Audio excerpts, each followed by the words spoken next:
Here's today's First Word Daily Devotion. It's the 15th of January, and we have another reading today that shows us two sons. This time it's Jacob and Esau, and as we're continuing down the biblical narrative, it's important for us to keep our perspective. We're going to have glimmers of hope, glimmers of light, but the story up until Jesus just continues to get darker and darker. And so is the case with the story of Jacob and Esau. We already have seen Jacob and his deception in stealing the birthright by offering his brother a meal. And now we see him in verse 35 acting deceitfully and taking away the blessing, the birthright blessing of his brother Esau. And this is going to be important for us, especially as we think through the way the biblical narrative is telling the story, as it's leading up to Jesus, as it's preparing us for Jesus. We see in this text in particular that we are in desperate need of hope. But notice this, the Lord is not absent from the story at all. And remember this, when we're reading these passages, the Bible is oftentimes descriptive. It's telling us what happened so that we will then learn the lessons from it. And here is Isaac. Isaac is old in Genesis 27.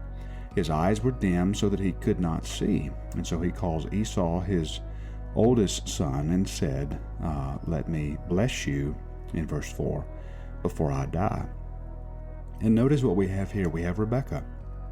And again, we have some of the same language repeated from Genesis. Verse 13, his mother said to him, let your curse be on me, my son. Only obey, and here's the kicker, my voice, and go bring them to me. And so there's an option for us. It's either to obey the voice, or an option rather for Jacob. Either obey the voice of the Lord and do what's right, or obey, in this case, the voice of his mother.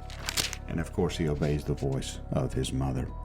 But notice the blessing, and this is important for us to see how God takes this and weaves a tapestry of amazing grace. Look at verse 29. Let peoples serve you, and nations bow down to you. Be Lord over your brothers, and may your mother's sons bow down to you. Cursed be everyone who curses you, and blessed be everyone who blesses you. And then look at the result. Now in verse 41, now Esau hated Jacob because of the blessing with which his father had blessed him. And Esau said to himself, the days of mourning for my father are approaching. Then I will kill my brother Jacob. Keep that in mind, because we're going to see a beautiful restoration story unfolding before us. It's a restoration story in the same pattern that we see of forgiveness and grace.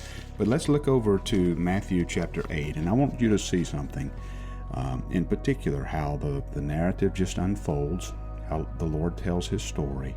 Look at verse 10.